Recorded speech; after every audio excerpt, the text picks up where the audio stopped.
जय Jagannath. Welcome back to my channel learn happily. आज हम पढ़ेंगे 9th क्लास का फर्स्ट चैप्टर कबीरदास। हम इससे पहले 7, 8 क्लास का जो पहला पार्ट पढ़ चुके हैं, उसका क्वेश्चन आंसर भी कर चुके हैं। अगर आप चाहें तो मेरे डिस्क्रिप्शन बॉक्स में जाके चेक कर सकते हैं। तो आज मैं लेके आई हूँ 9th क्लास का फर्स्ट चैप्टर अनमोल मोती का, जो लिखे हैं कबीरदास जी। पहले हम लोग कवि परिचय जानेंगे, उसके बाद पार्ट को समझेंगे। यहाँ पे कबीरदास जी ने क्या किया है, कब उनका जन्म हुआ, कहाँ पे वे रहे, क्या करते थे, उनके बारे में सारा चीज़ जानेंगे। तो पहले पार्ट से पहले कवि परिचय जानना बहुत आवश्यक होता है, क्योंकि उससे भी बहुत सारे क्वेश्चन आंसर आते हैं, तो इसीलिए हमको ये जानना बहुत ज़रूरी है। तो हम आज कबीरदास के कवि परिचय के बारे में जानेंगे। संत कबीरदास का जन्म सन 1398 में काशी के एक हिंदू परिवार में हुआ, पर उनका पालन पोषण नीरू और नीमा नामक मुसलमान जुलाहा दंपति ने किया। जो संत कबीरदास जी थे, वो तो उनका जन्म हुआ था 1398 में, काशी में हुआ था, एक हिंदू परिवार में, ठीक है। पर उनका क्या पालन पोषण कहाँ पे हुआ? जो नीरू और नीमा नामक एक मुसलमान दंपति थे, उन्होंने कबीरदास जी का पालन पोषण किया। इसीलिए कबीरदास को हिंदू और मुसलमान दोनों के गुण मिले हैं। कबीर को किसी विद्यालय में पढ़ने का शौक नहीं मिला, लेकिन वे बड़े तेज बुद्धि वाले बालक थे। वे जुलाहे का काम करते थे। जुलाहे का अर्थ कपड़े बुनने का काम। जो कारीगर कपड़े बुनते हैं उनको जुलाहा कहते हैं, ठीक है। वो जुलाहे का काम होता है। तो उनको क्या मिला? उनको पढ़ाई करने का विद्यालय में वो सुयोग्य नहीं मिला। वो कभी विद्यालय नहीं गए, लेकिन परंतु वो भी क्या थे? तेज बुद्धि वाले, बहुत ही शार्प माइंड थे। वो तेज बुद्धि वाले बालक। वो जुलाहा का काम करते थे। दुनिया को देखकर उन्हें बहुत कुछ सीख लिया। समाज में व्याप्त बुराई को देख के उन्हें बहुत दुख हुआ। लोगों को अच्छी बातें सिखाने के लिए वे कमर कसकर खड़े हो गए।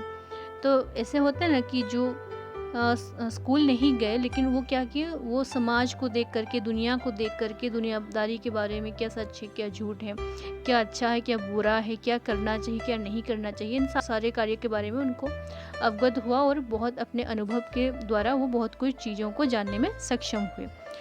जब दुनिया में बहुत सारे जैसे मतलब बुराई छाई हुई थी, तो वे क्या किए? तो जो समाज में जो व्याप्त बुराई था, उनको देख करके बहुत दुख हुआ, और वे क्या किए? जो समाज को सही ज्ञान देने के लिए कमर कस के खड़े हो गए। जाति भेद, धार्मिक अंधविश्वास और बाहरी क्रियाकलाप जिसमें आंतरिक भाव नहीं था, कबीरदास को पसंद नहीं आया। उन्होंने लोगों को काम करने, दूसरों के साथ अच्छा बर्ताव करने, बुद्धि और विचार से काम लेने का आग्रह किया। तो जो जाति भेद जैसे हो गया, हमारे जो धार्मिक परंपरा है या अंधविश्वास है, समाज में जो अंधविश्वास जो व्याप्त हैं, उसका जो लक्ष्य या फिर उसके बारे में ना जानते हुए हम लोग बिना किसी के कहे बातों को उसको फॉलो करते हैं। और बाहरी क्रियाकलाप जिसमें आंतरिक भाव नहीं था, जैसे बाहरी क्रियाकलाप हो गया साधारण, जैसे अच्छाई बुराई आदि के बारे में, जैसे ये सबको ये जो भाव थे वो क्या कबीरदास को पसंद नहीं आया। उन्होंने लोगों को काम करने, दूसरों के साथ अच्छा बर्ताव करने, बुद्धि और विचार से काम लेने का आग्रह किया। जो कबीरदास जी थे वो क्या किए कि दूसरों के साथ अच्छा बर्ताव कैसे करें, लोगों के चहेते कैसे बने, लोगों को कैसे कुछ अच्छी बात बताएं। हम किसी चीज़ को कोई किसी के कहे बिना, मतलब कह देने के बाद बिना विचारे, बिना समझे विचारे कोई कार्य करना उचित नहीं है। इसीलिए अपने बुद्धि से और विचार से काम लेने का आग्रह किया कबीरदास जी ने, ठीक है। तो उस समय के हिंदू और मुस्लिम दोनों संप्रदायों में फैले हुए धार्मिक अंधविश्वास, सामाजिक रूढ़ियों, बुरे तथा अमानवीय रीति रिवाजों एवं कुसंस्कारों को मिटाने को कबीर डटकर खड़े हुए। इस समय जो हिंदू और मुस्लिम दोनों जो संप्रदाय फैले हुए, क्या हुआ था? धार्मिक अंधविश्वास जो था कि मतलब, और सामाजिक जो रूढ़िवादी था, रूढ़िवादी की ऐसा नहीं करते, वो कैसे, जो रूढ़िवादी जो कट्टरपंथी जो थे, जो पुरानी परंपराओं के ऊपर आधार होते थे, जो रूढ़िवाद, बुरे तथा अमानवीय, जो मानवीय नहीं है, जो मानव के जो धर्म है उससे मेल नहीं खाते हैं, जो बुरे और अमानवीय जो रीति रिवाज हैं एवं कुसंस्कार हैं उसको मिटाने के लिए डट कर खड़े हुए कबीरदास जी। उन्होंने जाति धर्म से परे जीवन और के मानवतावादी दृष्टिकोण को अपनाया, जिसे गृहस्थ और सन्यासी, हिंदू और मुसलमान, शैव और वैष्णव, शाश्वत एवं योगी एवं सिद्ध आदि स्वीकार कर सके। उन्होंने क्या किया, जो जाति धर्म था, धर्म से परे जीवन के मानवतावादी दृष्टिकोण को अपनाया, जिन्हें गृहस्थ और सन्यासी, हिंदू और मुसलमान, शैव और वैष्णव, शाश्वत और योगी एवं सिद्ध आदि स्वीकार कर सके। यानी वो उन्होंने जाति धर्म से परे जो जीवन होता है वो गृहस्थ श्रम को त्याग करके मानवतावादी, जो मानव के सपोर्ट में हो या फिर मानवतावादी, जो मानव को अच्छाई की राहों पर ले जा सके, या मानवतावादी जो दृष्टिकोण है उसको अपनाया। उन्होंने जो गृहस्थाश्रम से सन्यासी हो गए, हिंदू और मुसलमान शैव, ये जो जाति धर्म का परंपरा को बाधित करते हुए वे मानव को एक धर्म के मानते थे, यानी मानवता ही धर्म है, उसका कोई ना जाति है ना धर्म है, उसी को अपनाए। कबीर ने तप, तीर्थ, व्रत, संध्या, नमाज आदि के बदले नैतिकता, सदाचार, ज्ञान और भगवत प्रेम पर जोर दिया। जो कबीरदास जी थे वो क्या किए, वो तप, तीर्थ, जो सन्यासी जो तप करते थे या फिर जो तीर्थ के लिए जो बूढ़े बुजुर्ग जो जाते हैं, व्रत, संध्या, नमाज जो पाठ करना आदि जो होता है, व्रत करते हैं, संध्या देते हैं, जो नमाज पढ़ते हैं, तो सारे लोग जो पढ़ते हैं आदि के बदले उन्होंने किसको महत्व दिया, उसके बदले नैतिकता, नैतिक आचार या फिर किसी के कुछ मतलब जैसे कहानी से कुछ नैतिकता यानी कुछ अच्छा विचार लेना, और सदाचार, ज्ञान और भगवत प्रेम पर जोर दिया। साखी शब्द साक्षी का अपभ्रंश रूप है। यह शब्द ज्ञान और अनुभूति का प्रतीक है।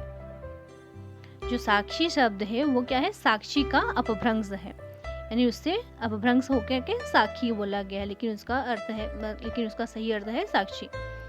यह शब्द ज्ञान और अनुभूति का प्रतीक है। जो साक्षी शब्द है वो ज्ञान और अनुभूति का प्रतीक है। यह वह ज्ञान या अनुभूति है जिसे स्वयं कवि ने अपने अंतःकरण में साक्षात्कार किया है।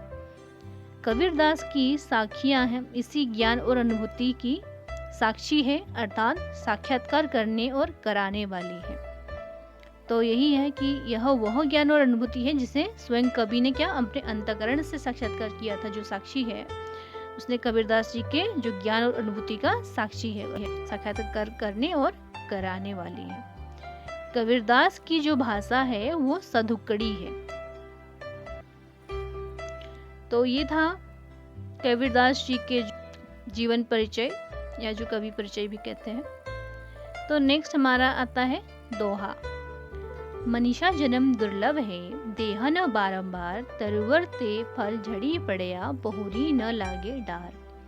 सोना सज्जन साधु जन, टूटी जुड़े सो बार, दुर्जन कुंभ कुम्हार के एके धक्का दरार। तो इसका मतलब तो मनीषा जन्म दुर्लभ है, देह न बारंबार, यानी इसका अर्थ है मनीषा अर्थात मनुष्य, जो मनुष्य का जो जन्म है वो दुर्लभ है, यानी ऐसे ही अचानक हमको मनुष्य का जन्म नहीं मिलता है। कोई पशु या पंछी का जन्म, उसके बाद कोई जैसे छोटा जीव हो गया, इस बहुत सारे जन्म मिल जाते हैं, लेकिन जो मनुष्य का जो जन्म होता है वो इतना जल्दी नहीं मिलता है। बहुत पुण्य करने के बाद, बहुत तपस्या करने के बाद जो मनुष्य का जो शरीर हमको प्राप्त होता है।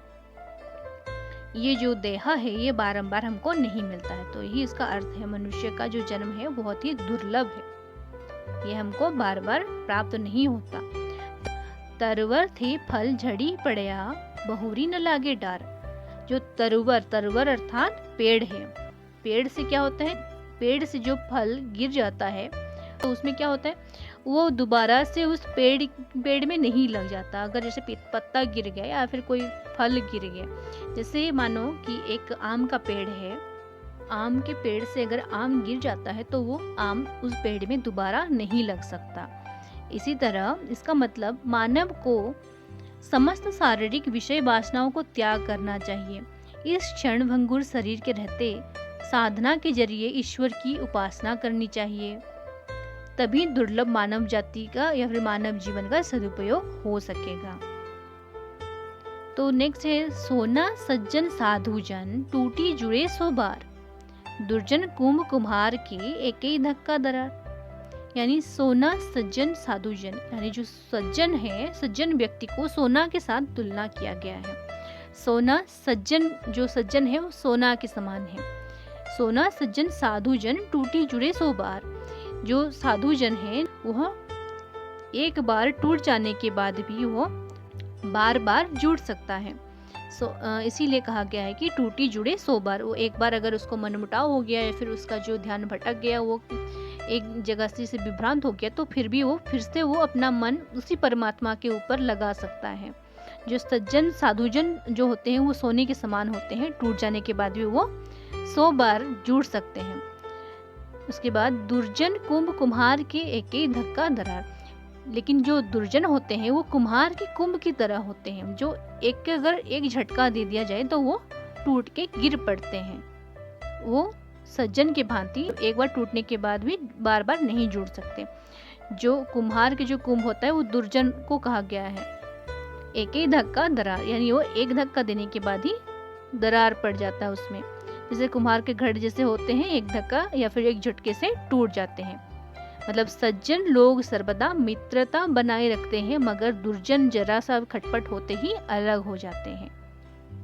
तो यही था आज का दोहे का जो अंश या फिर दोहे का जो अर्थ भी बोल सकते हैं।